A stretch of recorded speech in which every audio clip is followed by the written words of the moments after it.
In the year 21X, Lord Boxman opened a store to arm his robot horde. But the heroes of Lakewood Plaza are ready to fight! KO Rad and Enid are in battle mode. Once you keep the bag, I silly all explode. Power up and fight, let's watch an episode of Lakewood Podcast Turbo! No, that's super weird. In this week's episode of Lakewood Podcast Turbo, I'm your host, Wyatt, and the only animals I care about are sharks and bees. Who is here with me today? Well, no coincidence. I only care about sharks, too. Hey, it's Buster. Yeah, you know, you and I were both fans of a little show called Super Sentai. Yeah. There's been quite a few shark-related heroes in that show. Sun Vulcan. There was a shark, Gao Ranger. Yeah, like, I remember like Gao Gao Ranger / Wild Force was where like kind of my shark obsession started. Yeah, and then what the hell? What was Georgia? Yeah, that's it.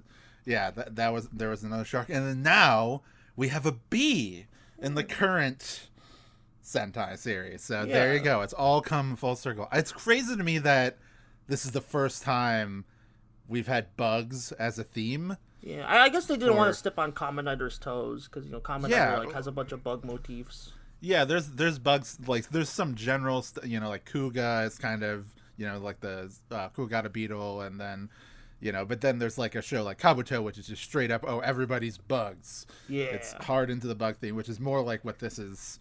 Like 01 is like just grasshopper, and then like other stuff. Basically. Yeah, like 01's more just like animals, like. Yeah, exactly. But yeah, so we're here to talk about episodes 11 and 12 of OK KO. You Get Me, and I'm Rad. So, man, these episodes. Well, first off, the episode 11, You Get Me.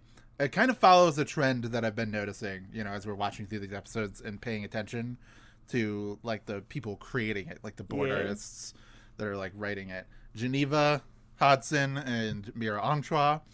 Another episode that's more low-key, more sort of, like, I don't want to say, like, saccharine necessarily, but it is, like, more introspective, more chill than most of the other episodes. Yeah, it's a vibe episode. Yeah, they seem like that seems to be their strength. Is I think that, like, even though eventually like Mira and Ryan Shannon will kind of switch places, as far as their board partners go. Like, I think these two together, it's weird, like, especially being a fan of Mira's work beyond OK KO, like I talked about the Road Queen, Eternal Road Trip of Love, and stuff like that. Like like their tones definitely feel more sort of like indie or webcomic-y in a lot of ways, where it's like mildly like, yeah, this is pretty funny.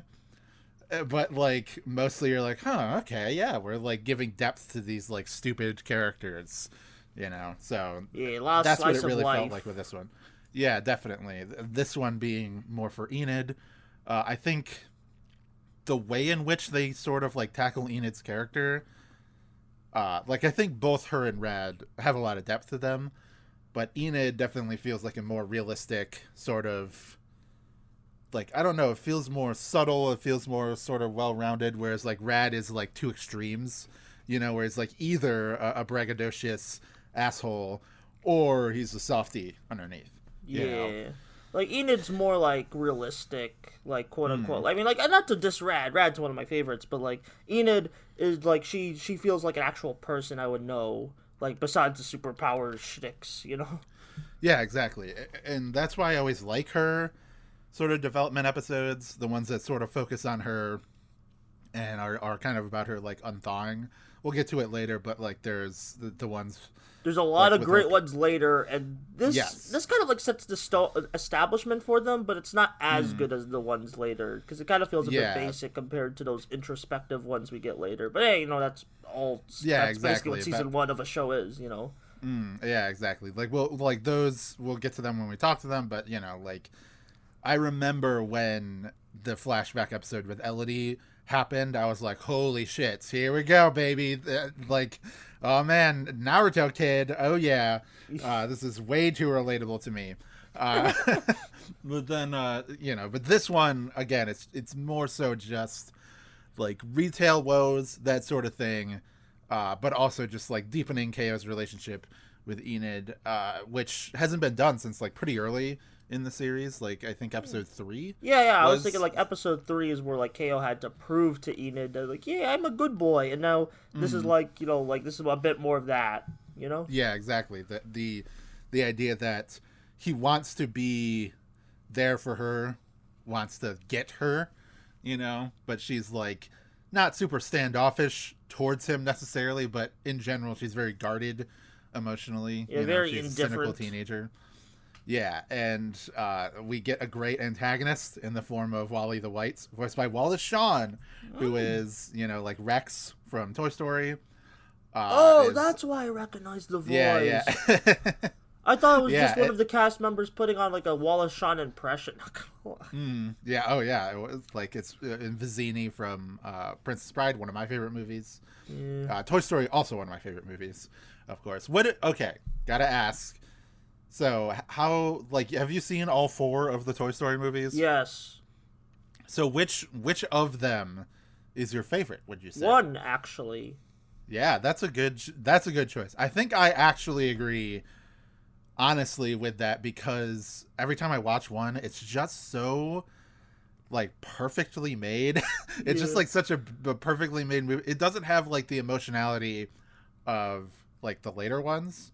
Yeah. But I think it's just a more well-rounded movie, and it's just so fucking funny. Yeah, like the comedy really, like, I think is the big, like, edge that gives it, like, why it's my favorite one. There's just so many great jokes. Yeah. And honestly, I've kind of, like, I think 2 is a bit overrated. It's still really good. I agree, yeah. But, like, it's just a bit overrated. I think they're all great, but, like, 2 for sure, like, rewatching it, like, when Turning Red came out last year, I was like, I'm going to rewatch all the Pixar movies. I went on a kick there. I watched literally every single Pixar movie. By the way, Turning Red, mwah, beautiful. Yeah. But it's probably like very high up on my list of favorite Pixar movies. I've watched it many times since it came out, so it's not just the honeymoon phase. Yeah. But I noticed that Toy Story 2, I was like, this isn't as funny. It's got like emotional chops, and there is like, what's his fucking name? Wayne Knight as Al. Yeah, and stuff Al like that. is Like great, hilarious. Like there's great characters and great moments, and it deepens the world and the relationships between them. But like, basically the subplot with all the other characters is kind of dull. It's just not quite as funny. It doesn't feel as well rounded. It feels like it lost a lot of the humor, whereas like that first one is just so funny. Yeah, I feel like the first one balanced humor and drama better. But that's just me. Exactly. I think the third one as well, like, is able to do like, oh, we're doing a really good premise sort of genre movie where it's a prison break. Yeah. But so it's still on funny. on top of being a like send off to these characters, it's also like a Shawshank Redemption style, like prison break movie. And then Toy Story 4 is okay. It's totally fine. Yeah, it is an okay movie that exists. I like Forky. I like Forky, and I like the Ask Forky shorts that they. Oh, I need to put get on to Disney those. Plus. I like Forky, so I should get. I don't. Yeah, exactly. I've been like laughing on my Pixar shorts, Oh yeah, I mean they did a whole bunch of these Spark shorts. Yeah. That were on Disney Plus. Yeah, the only time like I heard people talking about them was like, oh, did you hear they said hell in one of them? And I'm like, we say hell all the time. Like. Yeah, I mean, yeah, exactly. Like especially in Pixar movies and like the Incredibles movies, there's a lot of like casual like PG cursing. It's not really like that big of a deal, Cartoon honestly. Twitter gets like way up in arms about like, oh, this is so dark for a kid's show, and I'm like, man, yeah, kids you know how many times they say sexy in like the first 3 seasons of Adventure Time? Come on, yeah. Which still that's a little surprising, but speaking of Adventure Time, OK KO. We just went on an entire Toy Story. Yeah. Man. Hey, that's what talking about like these actors kind of does to you. Yeah. Wallace Shawn's so funny because he's just he always has that like tone of voice, you know, that like obnoxious kind of whiny but still like funny and endearing tone of voice. Yeah. I want to know what he like sounds like just normally talking to his family or whatever, doing taxes. I guess we have to watch interviews if there are interviews. That's true. Yeah, that's true. Because I remember, like, he was one of the best performances in Kingdom Hearts 3. Oh yeah, he was in Kingdom Hearts 3. Yeah, because Rex, you know, is like a huge fan of what the fuck is the Verum Rex. Yes, I would say the fake game that turned out to be real and is also connected to Kingdom Hearts 4. I love Kingdom Hearts. Yeah, it's great. It's great. Let Nomura cook. Yeah, exactly. Like, I know people hate 3 or dislike 3 or were disappointed by it. I don't get it. I loved 3. Yeah, 3's like my second favorite. Yeah, definitely. Like I think all 3 of the main games are excellent. I think like Dream Drop Distance is pretty underrated. You know, I would say I started with Dream Drop Distance to give like a little perspective. So yeah, that was a wild experience. Oh yeah, because the story, even to a longtime fan, is kind of nonsensical and that were like hard to put together. Like I just like basically the way I've just assumed the time travel works is it's an excuse to bring characters back. Okay, there, it simplified it like immensely. But like Wally the Wyatt is such a fun like generic sort of wizard character, and he's such a good an antagonist that's not Boxman. You know, so this is kind of like the first time we've seen. He's just a jerk. Yeah, exactly. An antagonist that's not Boxman, not really a supervillain. We will get other villains, like supervillains, like Cosma and Venomous and stuff as it goes forward. But yeah, he's just like an asshole customer. And like this is the one where this episode where I realized that whenever there's a scene boarded by Mira Angtua, KO is like really muscular looking. You know, so like all the Geneva ones, he has like a big head, huge big eyes, you know, like very like kind of chibi proportions. But then Mira, it's like more realistic proportions for all the characters. And KO is just like buff as shit, like really big, thick arms. Mom as well, like has really big, thick arms, you know. So just like it's just a cool quirk that design is so like malleable. Because I don't necessarily think of KO as like a muscular kid. Even though like that's kind of his design, it's supposed to be like Goku or Gohan, things like that are like, oh, he's a little kid but it's like muscular. So I don't know, it's just like one of those things that I didn't really pick up on visually until I'm like really paying attention to like the difference in the scenes, and I've gotten like pretty good at being like, oh, this scene, this like 30 seconds or a minute is this person boarding it between the two, you know, because they'll trade off scenes. See, like, I'm still relatively, like, I'm not, like, that hyper detailed, so it's super interesting, like, hearing you go on about, oh, this was by this person, and this was by this person. That's awesome. I'm glad that I can be your gateway into that, like, perspective either way, you know? And I hope that I can inspire people, like, maybe that are watching it along with us. They'll be like, oh, yeah, you know, like, maybe they did notice and they didn't know how to put to words what they were thinking or seeing, or they didn't notice and they're like, oh shit, okay, let me go and look and compare, you know. So like a Mira scene would be like when they first come into the bodega and Enid is first turned to stone and the characters are talking, you know, again, just very proportionate character designs, very like, you know, a lot more like expressive, very anime-esque, I would say, just because, like, look at their art, that they've done, like, their independent art. It is just very anime-esque. I've compared, you know, Road Queen to, like, Utena, as well as Kill la Kill, you know, which are also both very similar in their own way. So, yeah, I don't know. It's I'm not saying, like, oh, it's super obvious, blah, blah, blah, you know. Like it can slip past a lot of people. I think it was Flapjack, honestly, that like instilled this thought in me to really pay attention to who is boarding, to see like the differences in the character designs. Because like an Alex Hirsch episode of Flapjack would look way different than like a Penn Ward episode, or like Patrick McHale or these other people, you know, it's crazy how many, like, how stacked the team for Flapjack was. Yeah, it basically, like, everything from, like, the 2010s onward for animation you can trace back to Flapjack. And then, like, if you really want to get pedantic, trace that back to Camp Lasso. And then even more pedantic, Rocko's Modern Life. But like, you know, Through Up Van Orman was on Camp Lazlo, J.G. Quintel, you know, just like these different people were on Camp Lazlo. And super underrated show. You know, I made a video about it, and go check it out. It's only magic. But I definitely think that it's like a show that people, like, at the time especially, I remember being on the internet, you know, early forums and stuff, people saying like, oh, Cartoon Network is dead. Back at, like, Powerpuff Girls and I Am Weasel and shit. Yeah, like, that was the shit. But now, like, this Camp Lazlo and My Gym Partner's a Monkey, they suck. Now, I'll give them My Gym Partner's a Monkey. It does kind of suck. Even though I do like it, it does kind of suck. Camp Lazlo, I genuinely think, is, like, an excellent, not even just, like, a pretty good show. I think it's, like, a hilarious, excellent show. Just with the added caveat of, oh, you got Jeff Bennett doing a racist Indian accent for Raj. Oh, you know, Raj, the Indian elephants. He has, like, the Apu voice. So, you know, there is that. But other than that, excellent show. Anyway, let's get on to, do you have anything else to say about episode 11? It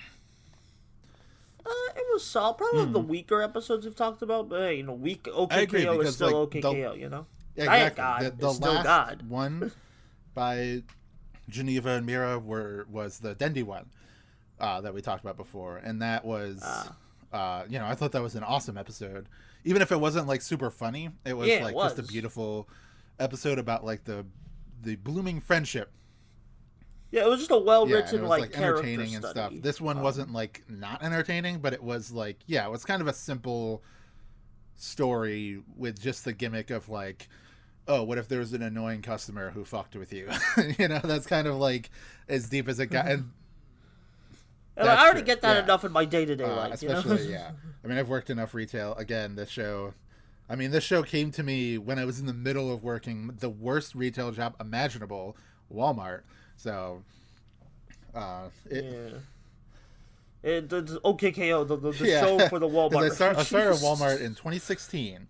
I started, like, I did my interview the night Homestuck ended. So I was, like, up all night waiting for Act 7 to drop, the final, like, Flash animation. Yeah, wasn't that just like no, 3 pages? It was like a whole, it's like 9 minutes or something. It was like a Flash. Yeah, it was like an animation. Oh, it's an animation. Okay. And a lot of people didn't like the ending of Homestuck. I actually really enjoyed it. However, I've not read anything past the, like, that point. I know that there was a whole bunch of epilogue stuff that people are, like, mixed on. It's weird. Isn't it weird that Homestuck is, like, a thing that people are not embarrassed to say that they're a fan of? You know, because I feel like back in 2016... Kinda. I mean, like, I just know a lot of friends. But that's, like, weird to me because so, I feel, because for me, like, as soon as it ended, I, like, abandoned it completely. I'm not saying, like, you're cringe or whatever if you like Homestuck, but just, it's, like, interesting that, like, because my experience was, okay, I enjoyed this part of my life, you know. Yeah, there was some regrets with being embarrassing or whatever, but, you know, it was still a thing that was very formative to me, but I'm moving on, you know. Undertale is my new embarrassing thing to be in love with. But, like, it's weird now seeing, like, people in 2022 with, like, Homestuck icons. I'm like, man, I'm sorry you guys missed out. It was crazy back in the heyday when it was, like, all happening. And now you're just kind of, like, picking up the scraps. But, yeah. Yeah. It was, like, I want to read Homestuck one day, but that's for like when I got, like, a lot of time, you know. I already binged One Piece in my lifetime. It's a pretty big ordeal. I would say you should play Deltarune Chapter 1 and 2. They're really good. So, Yeah, I have played those. Those are great games. Man, playing Chapter 2 exactly when it came out was like one of my favorite gaming experiences. The fact that I was like, it. Toby's such a, like, Toby Fox, not Toby Jones, such a bro. I felt like he was speaking personally to me when he was like, Wyatt, I know Metroid Dread comes out next month, right? And you're like, that's the only thing you can think about. But here's something to wet your whistle on the way. Gave me Chapter 2, one of the funniest sections of video game I've ever experienced. Yeah. Some of the best character moments. It was just like a dream come true. I was like, oh man, I hope they do more with Noelle. Bam, she becomes a party member. I hope, like basically everything that I hoped could happen after Chapter 1. It's just like Chapter 1 already great. And then Chapter 2 is like 5 times as good as Chapter 1. So yeah, it's kind of part of the reason why I'm like, I hope they drop the other chapters like per year, because I know they want to do 3, 4, and 5 at the same time, but I'm like, I would kind of want handle that. them the like piecemeal, so I can like absorb each. Yeah, because like each chapter is just exactly. It's basically their own like, game. My theory, we're going really off script here, but my theory for the chapters to come, right, is that because this one, like Chapter 2 had, spoilers for Chapter 2 of Deltarune, had Noelle and Birdley become like, part of the team, so to speak. They went to the Dark World, they got the like new character designs. I think more of the classroom, like at least 1 or 2 new members of like that classroom are going to become, party members.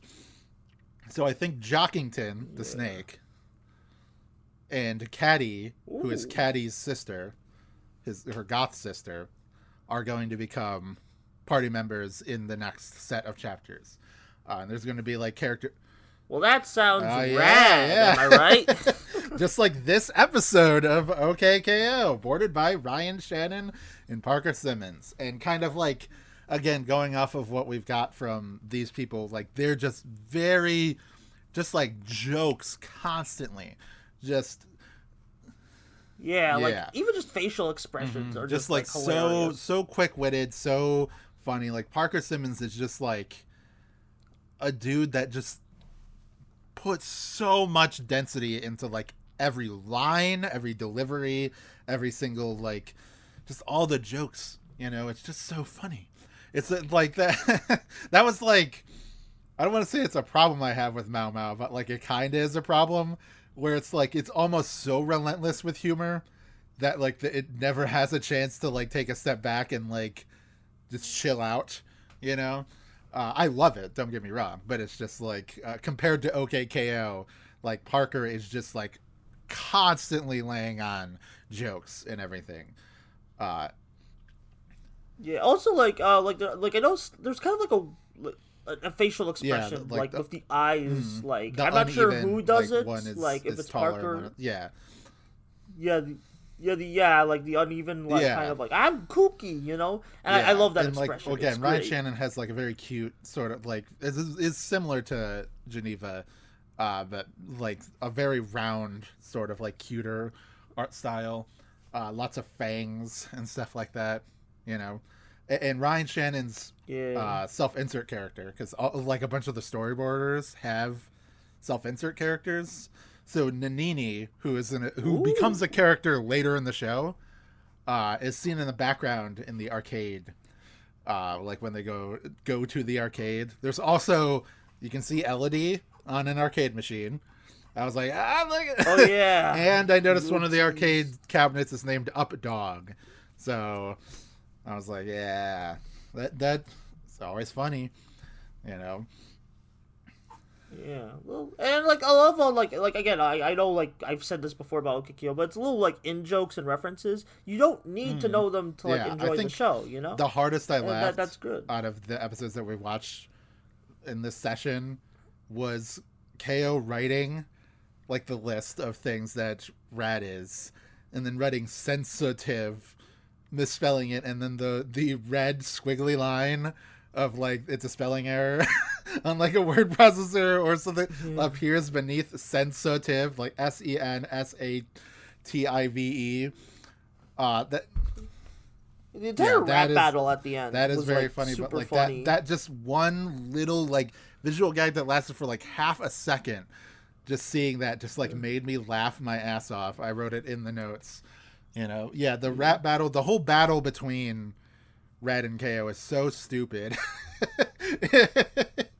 Yeah. Over it a name reminds me of tag. something that again, Toby Jones, not Fox, said at one point is that yes is funnier than no.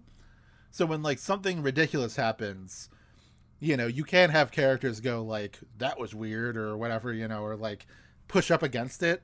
But sometimes it's funnier for them to just go with it. So I think that's go like with the flow. here with the fact that like, it would be the natural thing would be, oh, KO is clearly not as impressive at everything that he's doing as Rad, right? And then he loses each one of the contests. Mm-hmm. But the fact that like Rad is like super impressed by them and is like gets angry at him for like being so humble is way funnier. Especially like the fact that just him putting a box on a shelf and because he didn't use magic to do it is like it blows his mind. And he says it's basically the most baller thing you could have done. It's just a very funny line. So, and like, man, the scene where he's going through the drive-through, and then like can't spell his name, like so he can't sign the receipt. Oh, Yeah, so look at the that name was so tag. That's RAD, you know, but like, yeah, he can't spell his name, so he's like looking, and it's raining and dramatic and everything. And as he's searching for his name tag, he finds Gerald name tag. Yeah. Also, the Sonic Crinkly guy, Wrinkly. I forgot. Yeah. The Crinkly Wrinkly. Yeah, I got it. Yeah, Crinkly Wrinkly makes a cameo. He's in an alley eating garbage. He hisses at the camera. Yeah, just so many good. Again, this episode is just like so dense with just joke after joke and just like sight gags. Like these two are just so funny, you know. So, and again, what. Yeah, it's definitely one of the funniest episodes we've like talked about I've so mentioned far. it before in other episodes, but just in case you're watching or listening to this one first, you know, Ryan Shannon would go on to be like one of the writers and artists for Neon White, and like definitely feels like her comedy chops are still as strong. Like going from all this funny stuff in OK KO to then doing that, you know, like they are very much of a piece in a lot of ways. Obviously, Neon White's a little bit more adult, but it is yeah, a bit more It's definitely Toonami. like it has that same tone of like the like Cowboy Bebop, Outlaw Star, Trigun, you know, without being, it's not actually sci-fi, but like, you know, it has that same sort of sense of being, you know, late night Toonami's, Adult Swim, you know, kind of anime block. Yeah. But yeah, I'll always remember the rap battle specifically because like KO, like him doing it to like a goofy children's song, and the you know, the ending bars where he just starts singing the actual song that is, you know, being like DJ'd over. Because people, you know, were posting that like right at the beginning of the pandemic that we're still in. Is, you know, talking about washing your hands, you know, so it's like, oh man, what quaint times, you know, back in March of 2020, we're all being like, yeah, you know, Animal Crossing's out, Doom Eternal, you know, that whole thing was just a blur for me. Oh yeah, I mean, I was like, I'm sure this will blow over in a couple months. I'm just going to play Doom Eternal and have a good time. You know, excellent game. But didn't blow over in a few months, unfortunately. And then I think it was 2022 that I contracted to everybody's favorite virus. That sucked real big balls. I was like sick for way longer than I think I should have been sick. It was like 3 weeks. I was sick. It was like only the first week was I like deathly ill, but then like I was just generally sick like the next couple weeks after that. So yeah, good times. The fact that this I still haven't contracted it for some reason. I was lucky enough to not get it until then because I work, a late shift as a janitor, alone in a building, so I'm not interacting with a lot of people. But, sometimes it just sneaks up on you. You got to prepare yourself. I am all boosted up. I got the 5G. I'm Same. a good internet connection now because of the 5G chip inserted into my blood. So there we go. But yeah, I mean, isn't it crazy that this whole show aired before the pandemic happened? Yeah, it was it was all completely finished done. before The fact, the pandemic. like, going, off on that, like, the fact that Steven Universe Future, like, the final couple episodes aired, like, right as things were getting started with the lockdown and everything. It felt like portentous, sort of like, this thing that's been with me since high school is now going away. My childhood is truly dead. And two, like, the episodes, the final couple episodes of Future are like so emotional and so like harrowing. I remember, like, I literally busted out the cable just to watch those final episodes live. I mean, they're amazing, but, like, they are just so heavy. And it felt, like, perfect for the dark time that we were entering. So, man, yeah, we gotta find a way to talk about either just Steven Universe in general or at least Future because Future is directly connected to OK KO. Yeah, like, I love Future so much. Like, if I had to make a video on just one Steven Universe for sure. season, it would be Future. I couldn't help but talk about it in the video I made on OK KO because, like, Rebecca Sugar said, like, the third season of OK KO was the big inspiration for Future. So, Yeah. Yeah, and I was like, based. Fucking awesome. Because that's the third season, when we ever get to it in, like, 2024 is really good. But yeah, I mean... Shit, I think that will probably do it. I mean, do you have anything else you want to bring up about episode 12 here? Yeah, You Are Rad. It was rad. Like a great episode, no action whatsoever, just funny. Yeah, another great. It's a sure. comedy episode. I will say there was some cool action in episode 11. The You Get Me. Oh yeah, with, like, the wizard fight. Like Enid doing like the flip kick, like that maneuver. I was like, oh, that's really cool.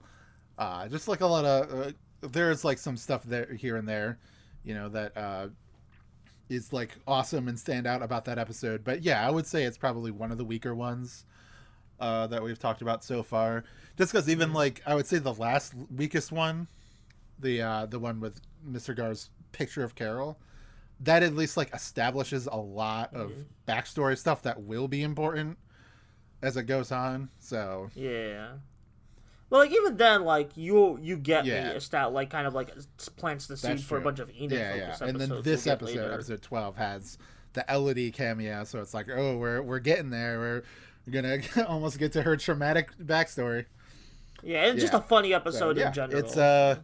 It's just some really solid episodes. One of the funniest episodes, maybe of the whole show. Episode 12.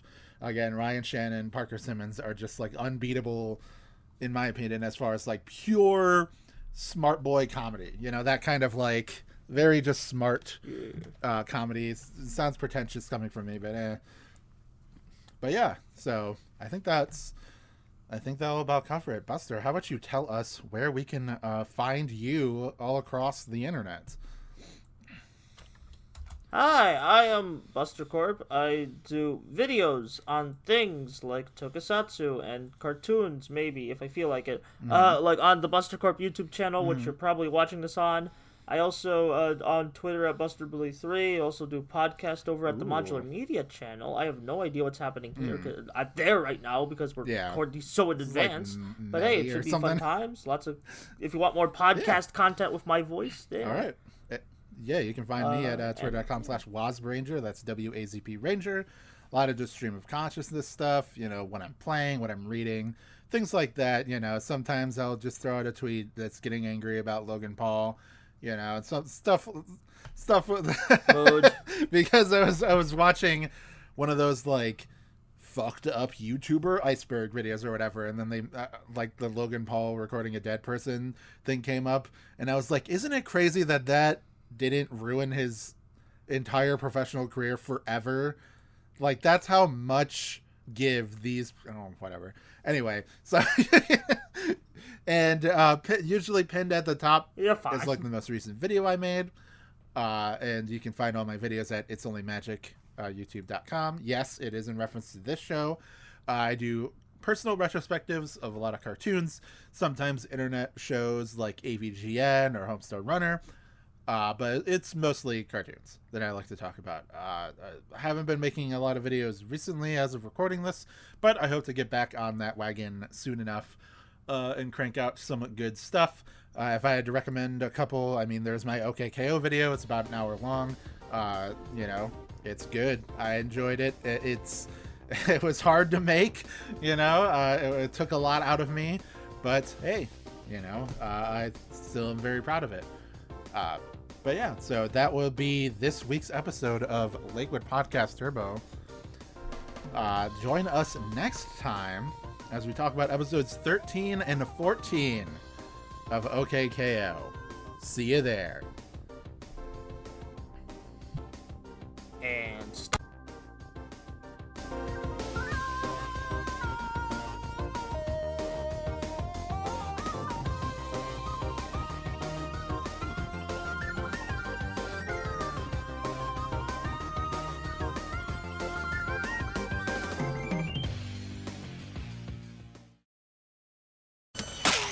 Please sign. Get a lot of identity theft at the Wiener Kebab? You'd be surprised.